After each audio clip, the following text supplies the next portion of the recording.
So you are correct. I am a domestic violence researcher, but I'm not only a researcher. I do this for more than 30 years, maybe 35. I'm not counting them anymore. But it's quite a while. I started in the 80s with the subject of violence in relationships. I started on the issue of sexual violence and sexual abuse of children by adults. And I stayed in the field. And so, yeah, I'm a researcher. I have a PhD. So I stayed at university as a researcher and a teacher for more than a decade. And I'm having my own agency since 1998, so that's already quite a while too. But I cooperate with many different people. So I cooperate sometimes with our governments, with the local government, with local agencies, but also international. And yes, I know the work of Jennifer Harman, and Jennifer Harman does wonderful work. She's a wonderful researcher in this field, because she has this sharp view and she's reframing this whole issue of alienation under the bigger umbrella of domestic violence. And that's already something which is very important or interesting to state, that I agree with her work very much. But not all feminist researchers look at this issue the way we do, the way Jennifer does, the way I do. So PA, parental alienation, and I would not also in this interview spend too much time on talking about the term, because I have found out that is not very helpful in practice. I prefer to describe it better, or to give specific examples, or to make it more concrete, instead of kind of arguing over the term. But what you can see is in the domestic violence field, and Jennifer and I have many colleagues in this field who disagree the existence of PA. So they say it's in fact a coercive controlling tactic of the ex-partner, kind of flagging this card of PA and kind of using it as a mean to get control over the ex-partner and the children, and do that via the children. So create confusion and kind of make a lot of smoke and kind of disguise it. But I think that PA can be used as an invention to get hold on somebody, so they have, in a way, they have right. But that's not the whole truth. The truth is, and the reality is, and that's where I'm standing for, there is such a thing as PA. So there are many mothers and fathers who are alienated from their children, or their children stood up and said, sorry, mom, sorry, dad, I never liked you in the first place, or we were not bonding so very well in the past. And if I think about it, I don't need to see you anymore. It's okay with that. I have enough on the relationship with my mom. So I think it's very important that feminists also see that there is a reality, and they acknowledge this reality, because I'm in the midst of this discussion already for some years, also with colleagues I really honor and respect. But they see it as far as they see then this coercive controlling. But PA is related to coercive control, but it's not a synonym of coercive control. So coercive control is a vehicle by which you can express this type of behaviors, which kind of make relationships and families very vulnerable, very sharp-edged. But it's not a synonym, and it does not mean, that's the first. And the second point, it does not mean that if you use coercive control, that it's only males who are controlling females. No, I think it is a gendered phenomenon. So if we look at coercive control, we find around the world, we find more males coercively controlling women, but also parents can coercively control their children. So there are more relationships than just the partner relationship or the ex-partner relationship. And also grandparents can play a role. So we see this difficult dynamics, that these family dynamics pop up. And we see also in the former generation, we see there's stuff like ruptures in family relationships. We see difficult divorces. We also see that some of the moms or fathers who are alienated remember and reveal that they themselves, in a part of their lives, were rejecting one of their parents. Or they tell stories about brothers or sisters who have difficulties with their children and that they are involved. So we see a lot of complexity there in family relationships. So we need to dig in also on an intergenerational level. But coercive control, although I think with Evan Stark that it's a very important construct, and that we need to study this far more. And we are dealing with this internationally now. The awareness is growing, but a lot more awareness is needed. But it's not only a thing that males do to women. Women can coercively control males too. And there are also women and mothers who are very much taking the children from divorce. And sometimes they can also fake a domestic partner violation. Or kind of enlarge it or kind of provoke in such a way that they can say, he slapped me. And you see, this is really wrong. And now I need protection. And this is why I cannot get my children not to go to this ex-partner, because females are more often saying to males, I think, he is dangerous. And males are more often saying about women, about females, she has a borderline, or she has an attachment disorder, or she has a kind of psychiatric illness. So that's the landscape we are in, and the way I deal with it. So I'm not doing particular research on alienation, although I did the study on the mothers. I did this with my own means in my own office. I had not finances for it. And till the day of today, I'm still trying to get it published. And although the editors of the journal are very convinced that my interview material is very powerful, they have large difficulties to lay off that blindness, so to speak, or to open up, because the word alienation is so difficult for them to swallow. They cannot. So it's also very interesting, but it's annoying too, of course, and it's frustrating because the world keeps on going on, and we need to have this type of work published and get it out in the world. So that's really difficult.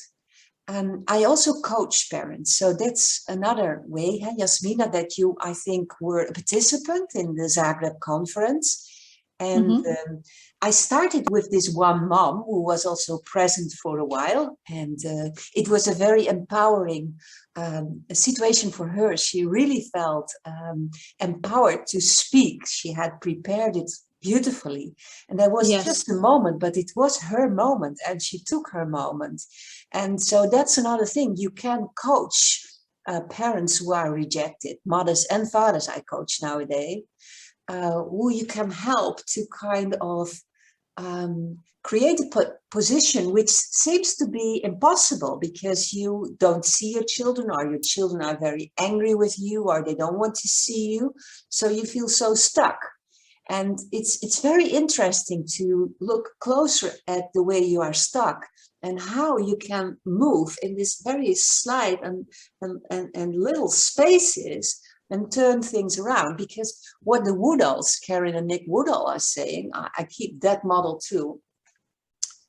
Alienation is, in fact, the model is framed around 4 characteristics. Characteristics of the parent who is rejecting, so the dominant partner. It's about the parent who is rejected. So how do you deal with this sometimes really traumatic issue, because it's a real hardship, and I see the difficulties of this rejected parents. Also, the position of the child. Some children are more vulnerable to this type of manipulation or splitting than other children. So some children are more robust and they are still able to bridge these gaps. And there is the wider context, you could say. So what I saw in some of these cases of these 10 mothers, what I already explained, there were these intergenerational patterns that, for example, their mother-in-law and the ex-partner had similar personality characteristics and were very dominating about what should happen to the children.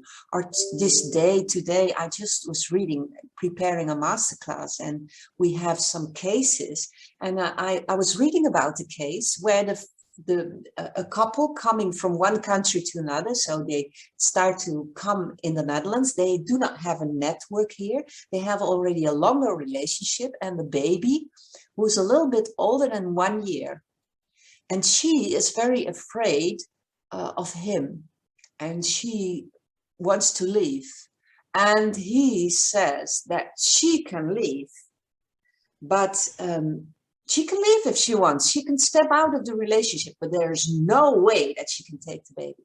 The baby will stay with him. And so she's going to the police and she is reporting this, but then she is withdrawing because she finds out, and there are some brothers from this country where they came from, who start trying to support her as well. But she's returning and she says, oh, okay, I think I need to continue this relationship, and I withdraw my report. Because the message is very clear in this case. If you leave, you can leave, but you can never return, and the baby is mine. Yes, it is a matter of property. Yeah. Sometimes. Yeah. So this is a very clear case, you could say. And child. Yes. Yeah. So it can be very clear and very obvious. And these cases, I mean, then professionals also get awakened and they feel it. And I like this subject. We feel the wrongdoing also in our bodies. And we should use our bodies more. So you can feel it in your belly that something is aching there, or you think my neck, or I feel cold while reading this or hearing this or seeing this woman. So we should be far more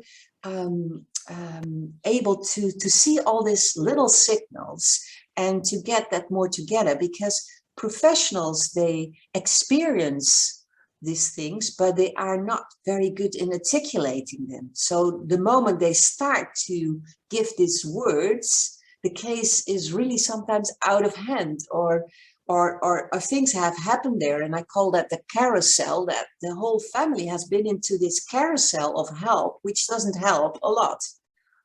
And then the momentum for the help and for intervening has also become more wrong, because children get this message very well too, that if the dominant parent is not corrected and is not taken aside, and you don't try to shift in the power relationships, the children take that message too, that the dominant partner or dominant parent is right. Yes, and that is not the only problem. The problem is that they will grow up with that message, and that they will probably repeat it in their own relationships because they do not know better, or what is even worse, that message is incorporated in their bodies. The message is embodied in them. Yes. And it is like a program. Yes. It is like a program that's going to repeat itself in the future. Yes. So that is the reason why I think that the proper court order is the most important thing for a child, is to have that written message from the court that alienating parent is doing a crime, and that alienating parent is doing the wrong to the children. And that is not the behavior that is going to be tolerated by the society. Yeah, well, I agree with you that we need correcting measures, and the timing of this matter is very important. So we need a lot more of awareness raising to be closer to this type of cases, and our awareness needs to be sharpened. I can tell a little bit later in the interview a little bit more about that. But it can be also, and I like to quote Linda Gottlieb. I always do this also in the course I'm giving for professionals and sometimes for parents too. So sometimes I'm showing a bus because I'm not a good drawer, but it's this sentence of her in which you can see, I can see a bus, and she says, you should not let children drive the visitation bus. And so Yes. you know perhaps that Linda Gottlieb is coming from this family system therapy. Do you see this child kind of starting to run the bus? Because that's what we do in generations. So the dominant partner is putting the child on the throne on the same type of level, or is kind of suggesting that's the same type of level. And so it can look down to the rejected parent and say, hello, you're not doing very well, and I don't like you anymore. And I think I prefer to stay with my other parent anyway, because I have a nice room there, and here, this mom who said to a 10-year-old son in this strained family relationship situation that he had to go to bed, he called her a hooker, because he was not taking any thoughts of her, or he was kind of stepping out of being raised, or seeing an authority in his mom, or seeing the reasonability of this rule. So he was very rude. So you get, if you let children drive the visitation bus, we get a lot of troubles. I mean, and the interesting thing is, we would say you need a driver's license, right, to drive a bus anyway. And so children are not in the position, so they start to become arrogant. They start to look from a throne down. And I think a very important intervention anyway, and a very powerful, is that we should not accept if this generation shifts are coming, Yes. because they mean big trouble, not only for this child and his parents, but also in the longer term, and also for the family generations. So that should be very important. And I think that Linda Gottlieb and the family system therapists have very strong points in showing that. I absolutely agree. So being alienated mother and not having control of raising my sons at all, how and what I can do in my role. Yes. Yes. I feel completely powerless, but at the same time, I am a mother and I want to raise my sons. And occasionally, from time to time, I see them. So I'm using that time just to watch them. And that is, yes, majority of the time what I do, just breathing the air, sitting next to them. But I am a mother and I want to raise my sons. Yes. So there are all sorts of roles in me, in the capacity where basically I cannot do much. Yes, yes. How old are your sons, Yasmina? One of them is 18, the other one is 16. Yes. And how many years you do not see them regularly anymore? 5. But they've been completely alienated from me for 7 years. That means for the last 2 years when I was inside the house, in the family, yes. The older one was completely alienated from me, which is, so rare to hear. Because usually when you talk about parental alienation, you think about first being divorced and separated, and then the parental alienation starts, which is not true. You can have parental alienation while you are still with your family, in the house. Exactly, Yasmina. And I see this also in the study with the moms, but I see this also in coaching. And sometimes we are searching for this. And I remember, for example, also a mom telling me about the family dinner table. So there they were sitting all together and having meals together. And how the father, who was alienating the children and coercively controlling the situation, would say to the eldest child, "Do you see your mom, and do you see how she looks today? It's really awful, you see, and how she looks from her eyes. It's really, she is such a nasty woman." So he was speaking over her in her presence. And so the children took over this type of behavior because it's also a matter of modeling.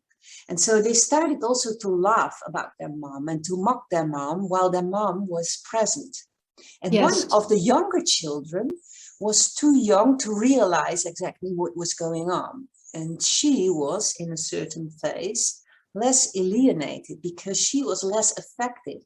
But you could say if one parent starts to manipulate the children against the other parent, that's a kind of corruption, you could say. It's corrupting the whole family situation. And a child also can be put into a situation where it feels that it needs to go. So it flips from one side to the other. We can see that too. But some Yes. children also start to cooperate with this dominant pattern, and they start to betray the other parent in presence of the other parents, talking over the other parent without talking to the other parent. So you're right. If we dig, we find situations or where one parent, let's say a mom, is very dominant in how things should be done in the house and how to deal with all the kids' stuff, and kind of pushing away this partner because this partner is bringing in the money and he is good for the money. And then in the divorce or after the divorce, kind of say, you have never a position in the family, but they have already pushed that partner very much away to kind of create this idea that they are the superior parent. And I think that a lot of dominant parents in this position think, especially in the divorce and after the divorce, that they are superior. They feel superior. They feel the superior parent. They feel superior in their morals. And yes, so you have to dig out that type of pattern, and then you get also, as a mom or father who is rejected, you get more understanding what is going on, because if this happens, this can be so traumatic that you start to go from one crisis to another, and you think, wow, how did this all happen? So it's very important to dig that out, and also to find in your own family of origin what happened there. And if you are vulnerable or extra vulnerable because of certain patterns, and because I think it's never only the dominant partner, but it's also coming with some other vulnerabilities. I completely agree with you, friend. Dr.Dijkstra, yeah? Did I pronounce it correctly? Yeah. I want to be official. That is very interesting what you have said, because I think it is very important that the public knows about intimate partner violence, that it knows about domestic violence, because if you do not recognize that what is happening between two of you, between two partners, that is a violence, you are not recognizing what is happening to you. You are not recognizing what is happening to your children. And you are completely, completely frozen. You are basically do not know what is happening, and you don't know what you are going to do. Yes. And yes. what is the way out.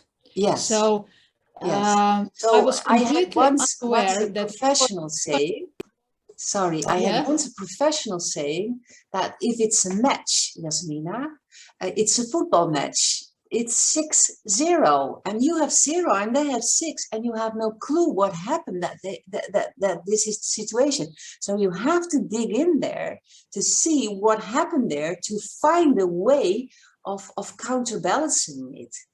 And this is and some parents are able to kind of let come to life a kind of more strategic parent, or a more reflective parent, or a more digging in parent. And that's what we need, because if we stay only in these emotional states, we are devastated. And sometimes it can be this kind of hook net, you see, because you feel so devastated as a rejected parent and you don't see your sons very often.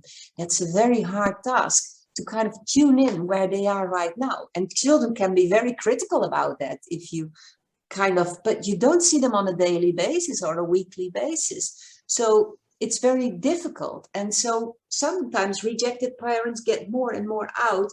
They get more and more difficult contact issues with their children. And some are saying, I might better be stopping and close the door, or say I close the door here. And if they want to return in a better state, they are welcome. But I cannot keep the door open anymore, because it's ruining my life and it's ruining my health.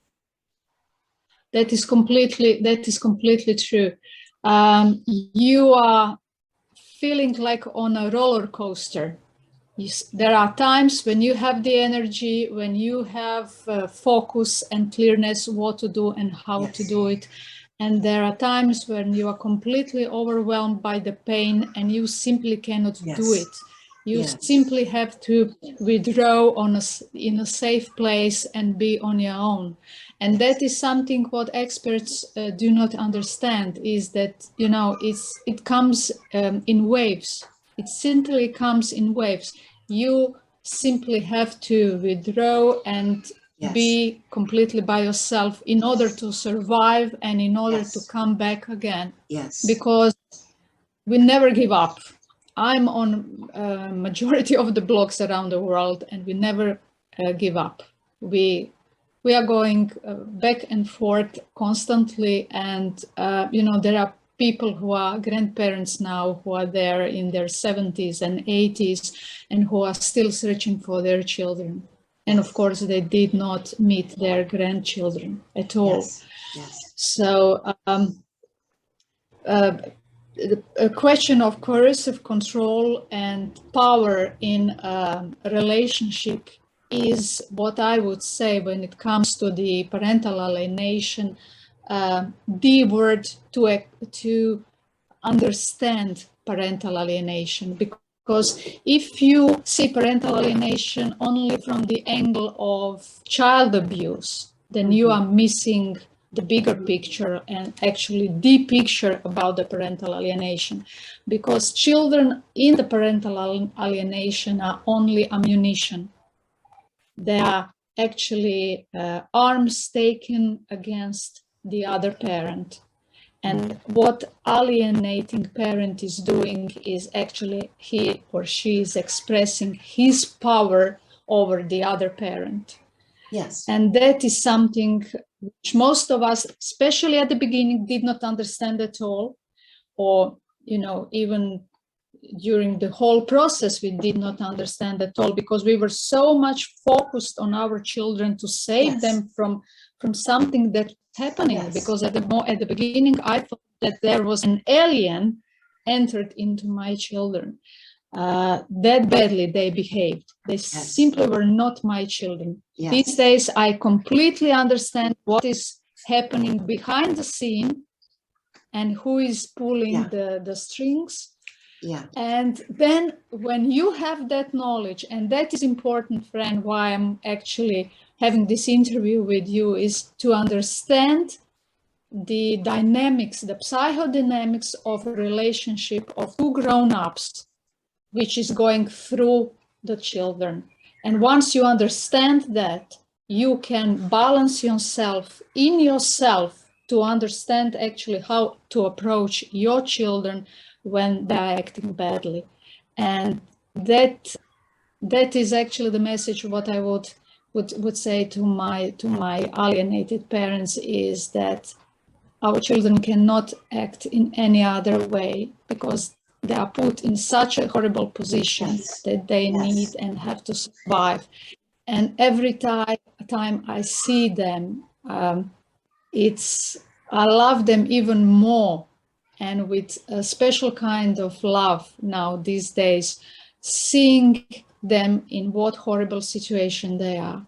Yes. And it is actually amazing how you can transfer your mothership completely on a higher level now, knowing in what position your children are and how you can be even a better person and a better mother for your children, helping them in such situations as they are put in the parental alienation situation.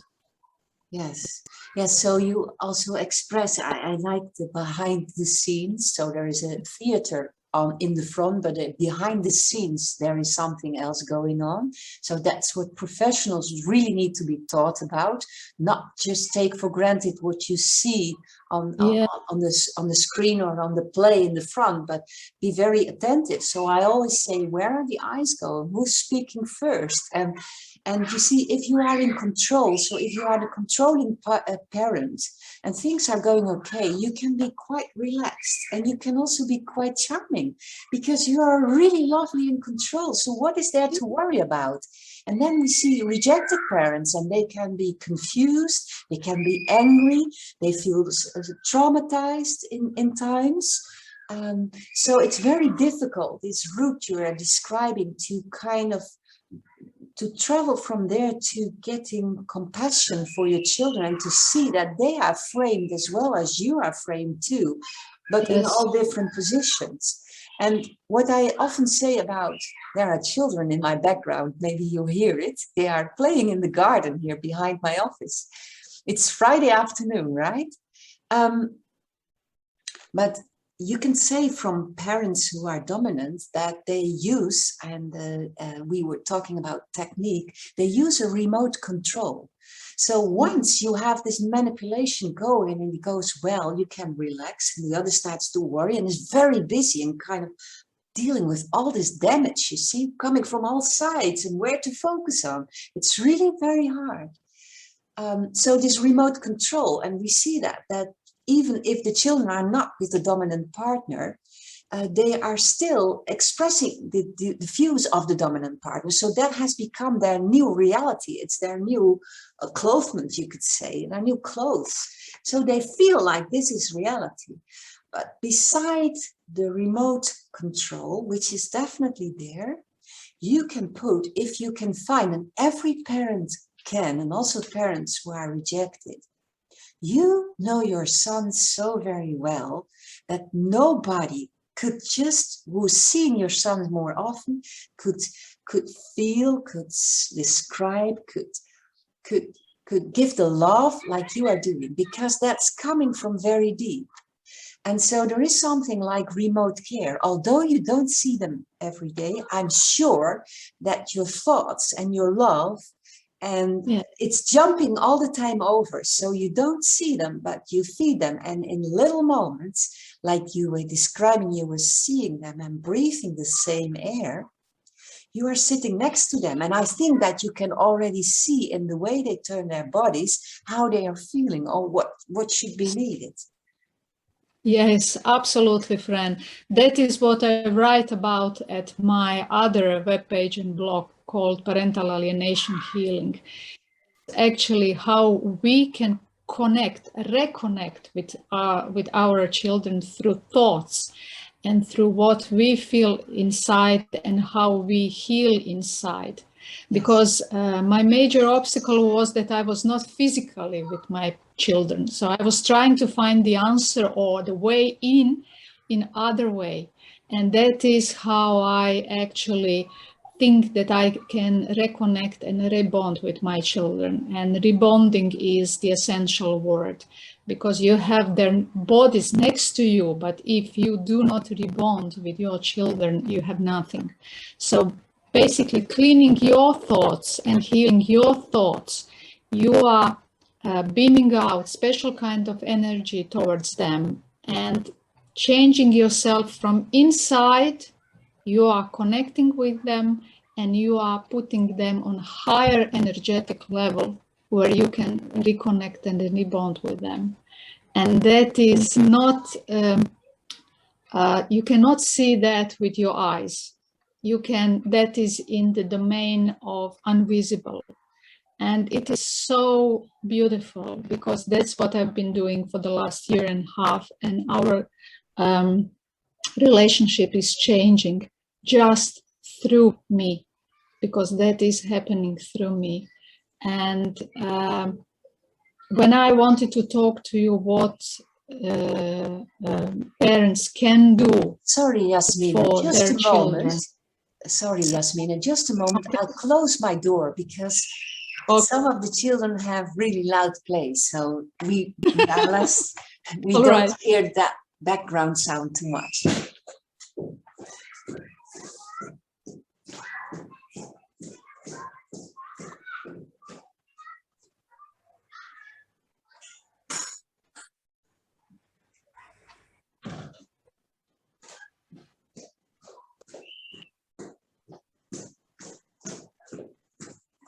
Yes, so you traveled very far, right?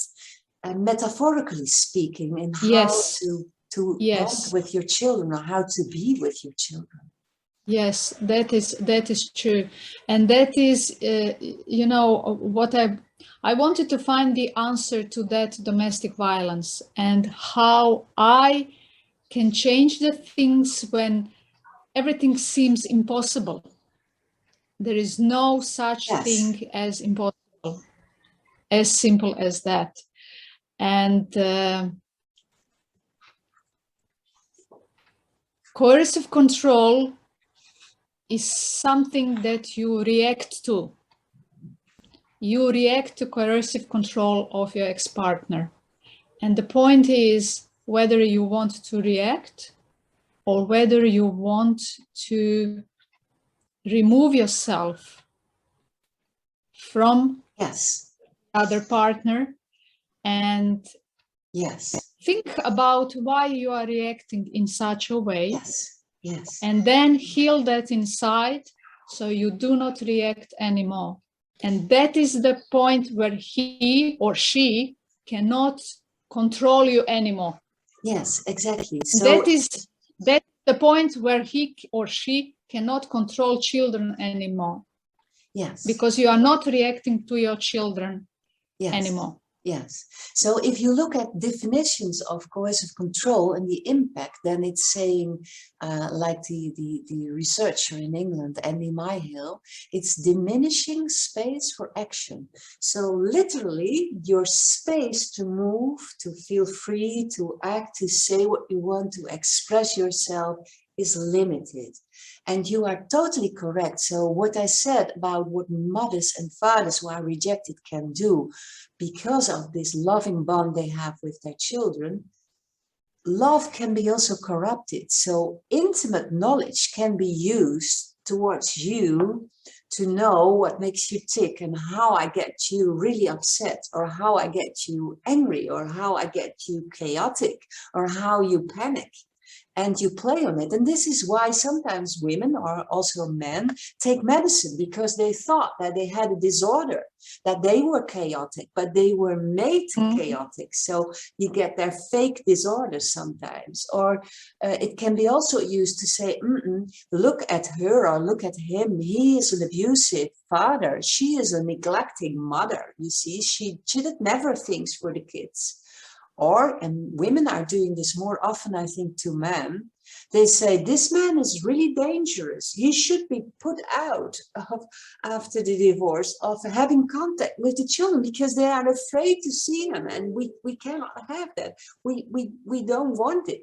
So sometimes, and this is also created in such a way that the children start to believe also this is the case. Like this example of an alienated father of 2 little sons, going to primary school, haven't seen him for quite a while, going to the schoolyard and waiting for the special hour or moment the children are getting out for the play, 15 minutes or something.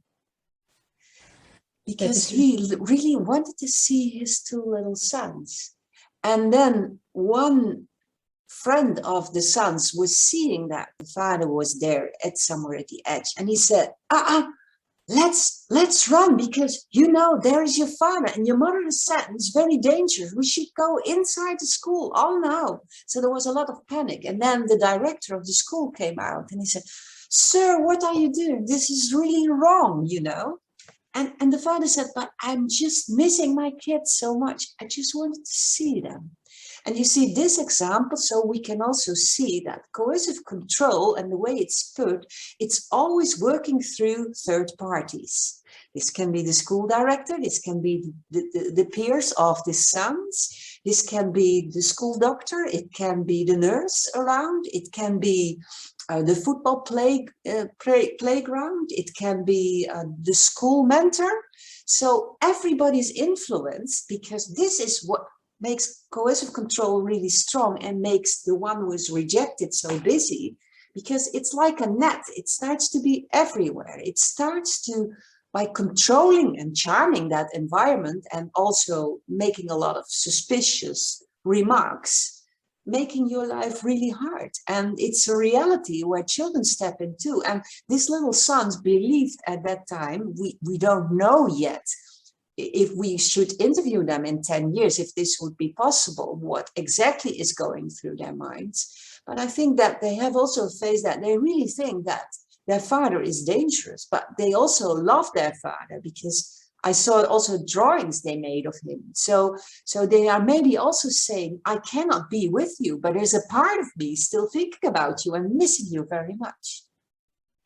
I agree with you. I was and I am still a stalker. I really go where my children are. And I think it is important for them to see me, Yes. to know that I care about them, that I go to the sports events, to the places where they usually are staying with friends, or just to see me. I regularly, and I still do, go to schools for the information.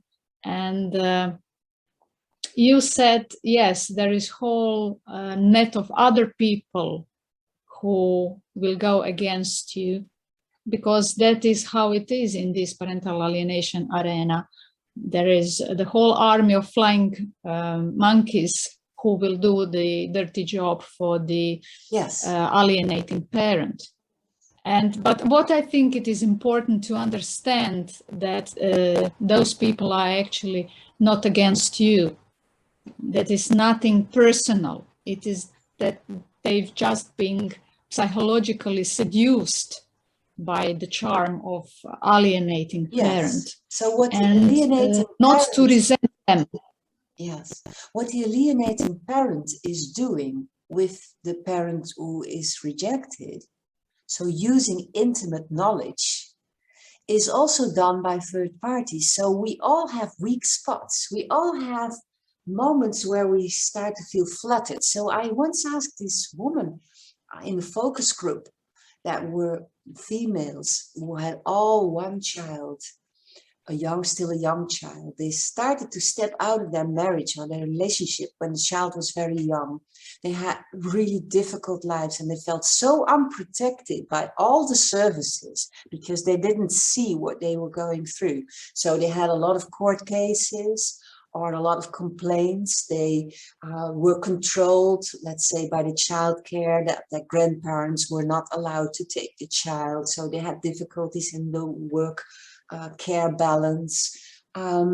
They were financially ripped. So that's also a part of the coercive control and of the alienation. So it's not only about words and physics, it's also about digital and financial rip-offs and economic ones, and this going through third parties.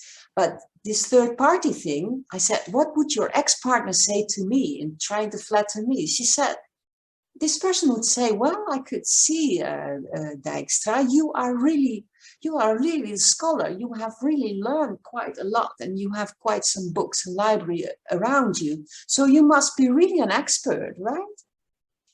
And so sometimes guardians are also flattered because there is someone who sees that they are doing a job and that they want the best. And sometimes they think, I'm going to help this father or this dear mother. But that's also a dynamic, especially between dominant fathers and guardians, who think, I'm going to help this father to do that position and kind of take that mom off because she says such bad things about this parent, and he's only trying to do his very best. And we need to help him and support him to get that going. So yes, these third parties, and if I zoom out a little bit about coercive control, I try, and we made a Dutch movie. Unfortunately, there is not money yet to get it translated, but it's a very good movie. It's played by actors, and we have comments of different experts about the different scenes. So you see the whole process, because usually we see a snapshot, and it's not so easy about the snapshot to draw a conclusion, but it starts to make sense if you see them one after another. So I explained there that the first thing in coercive control being done is to isolate a person.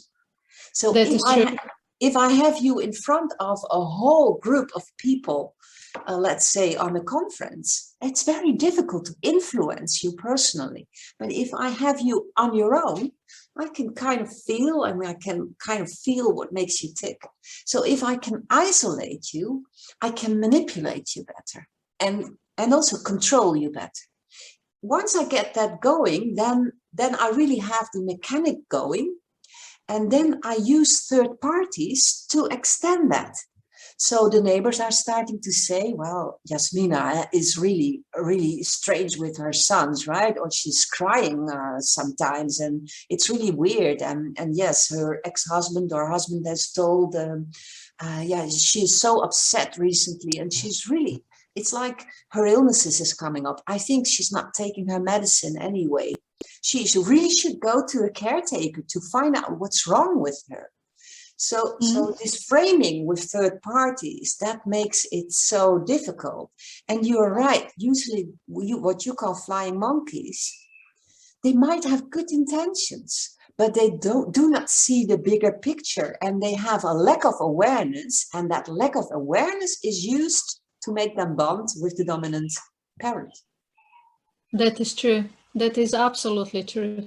And the other problem is that because we do not have physical contact with our children, we have to go and we have to find out about them through other people too. So you are basically annoying all the time other people with your personal stuff, with your personal story, constantly asking about your children, or you're asking other people to do certain things for your children because you cannot do it. Yes. And then you annoy other people. And you know, if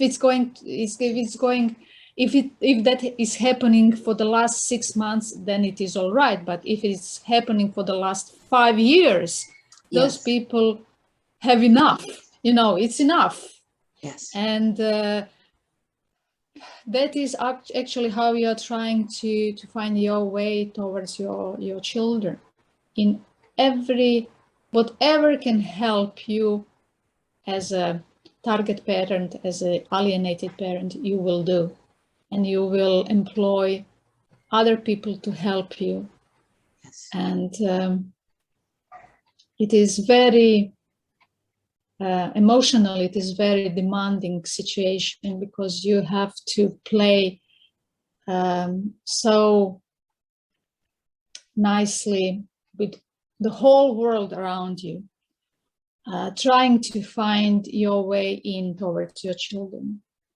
Yes. And you have to do it 24 hours, 7 days a week.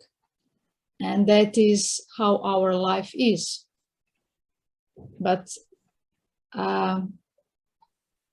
as long as I see hope that I will finally manage to rebond with my children, yes, I will do whatever it takes. Yes. To succeed. Sometimes, Jasmina, I use the example of water dripping on a stone. And it's a long process, but if the water keeps on dripping on the stone will change. Definitely, definitely. And it takes so much strength on daily basis. Yes. To do that. And you actually, as the alienated parent, you reinvent yourself every morning when you wake up. It doesn't matter how little strength you have, but you have to reinvent yourself again and again and again every morning and start your game all over. Yes.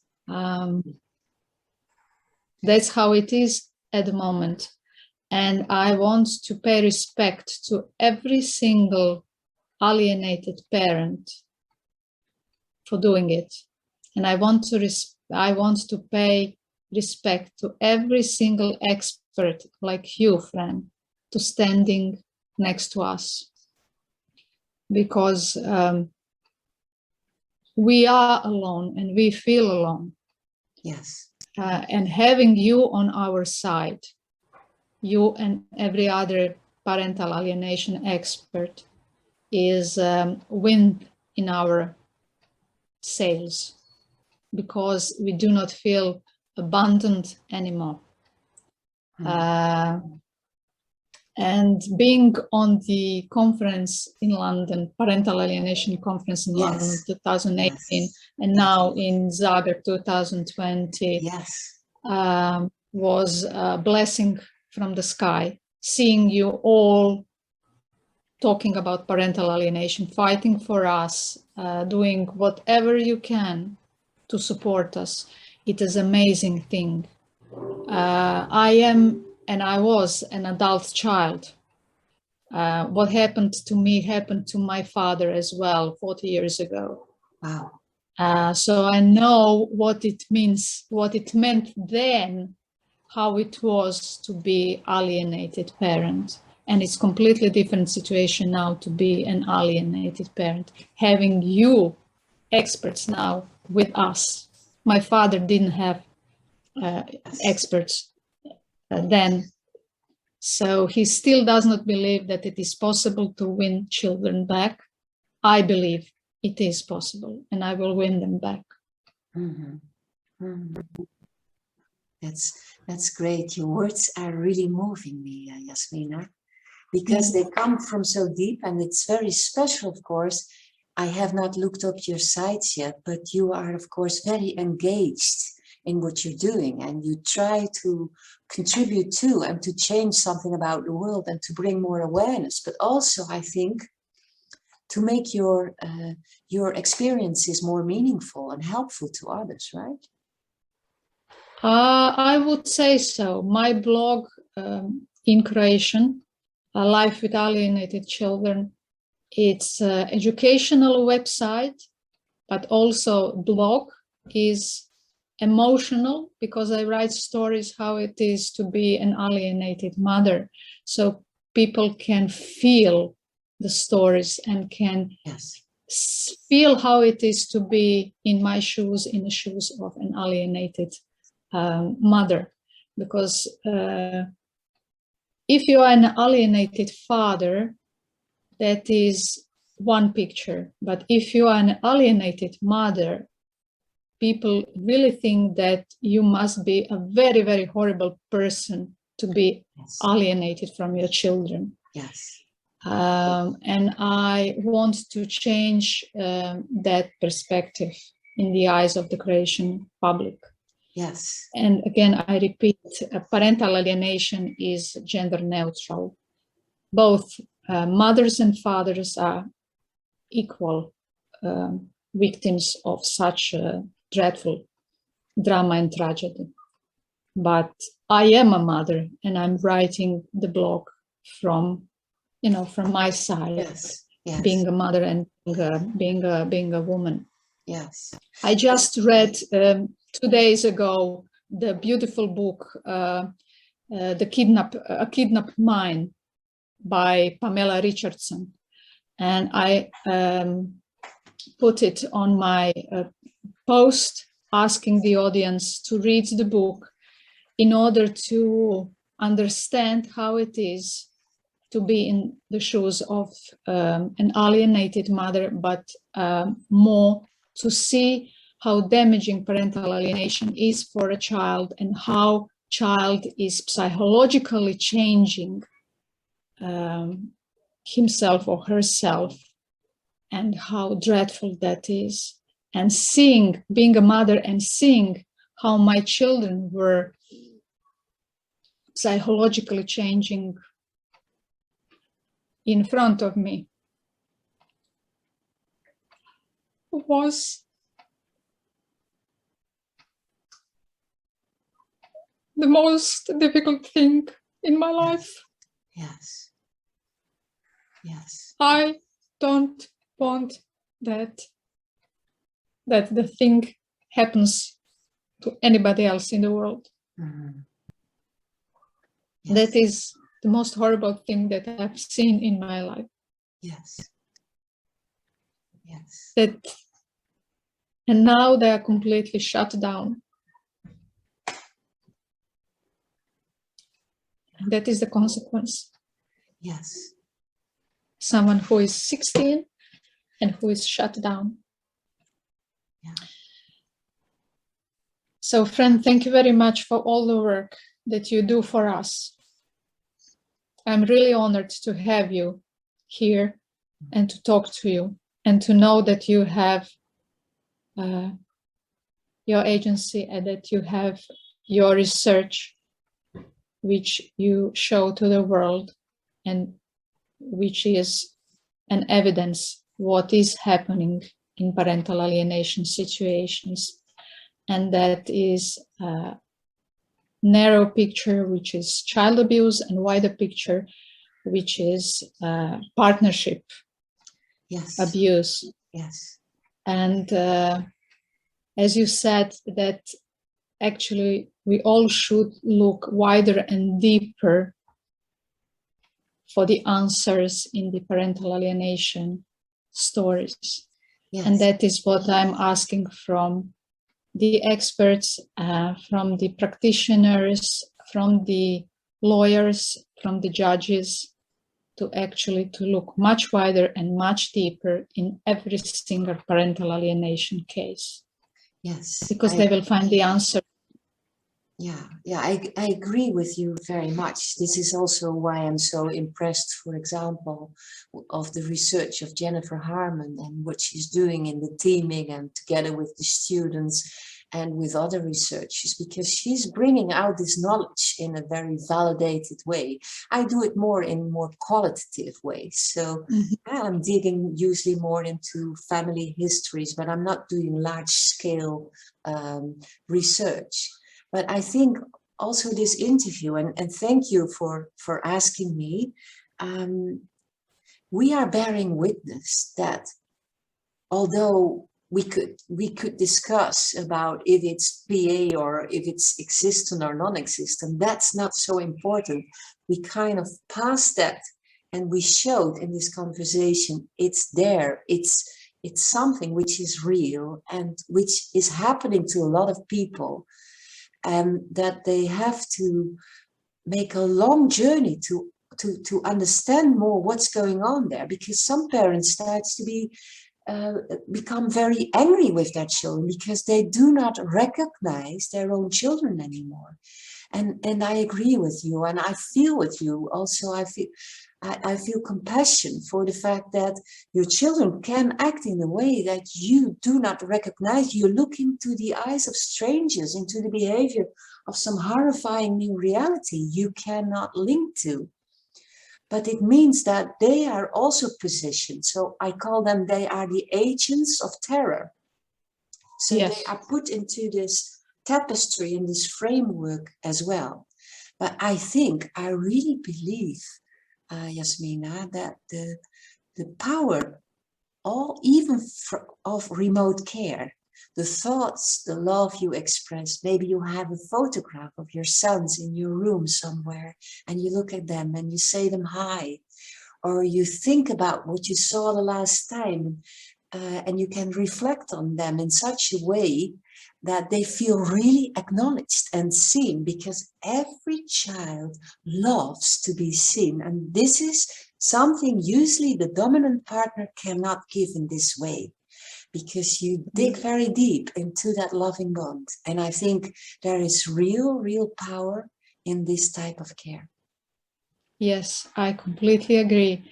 And the most beautiful thing, how I actually start my morning and how I finish my evenings, is I give little pray to my sons each morning and each evening when I go to bed. And that is what I'm sending to them. Yes. Every single day. And friend, you are absolutely right. That is what they feel long distance. They feel my feelings about them. And that is what I would encourage every single parent, alienated or not, to do for his or her children. Yes. In the morning and in the evening. Yeah. To start a day like that, it is beautiful. And to finish your day like that is even more beautiful. And love is all what we need, and love is all what we have. Yes. That is how I would like to finish this interview. And I'm so happy to have you here today, and I'm so happy for your words and for your findings. Thank you very much, Jasmina, too, for having this interview and bringing it out. And I hope, like you were expressing, that you are bearing witness and that you also talk with the voices of many people in the situations. And I hope that they get some hope out of it, and also some little ideas for actions, as small as it is. I think that's wonderful. Yeah, and let's not forget, also in this misery, about love and the healing power of love. Healing power of love. Beautiful, beautiful words, friend. Healing power of love. Use them. Yes. Okay. Let's finish it with those words now.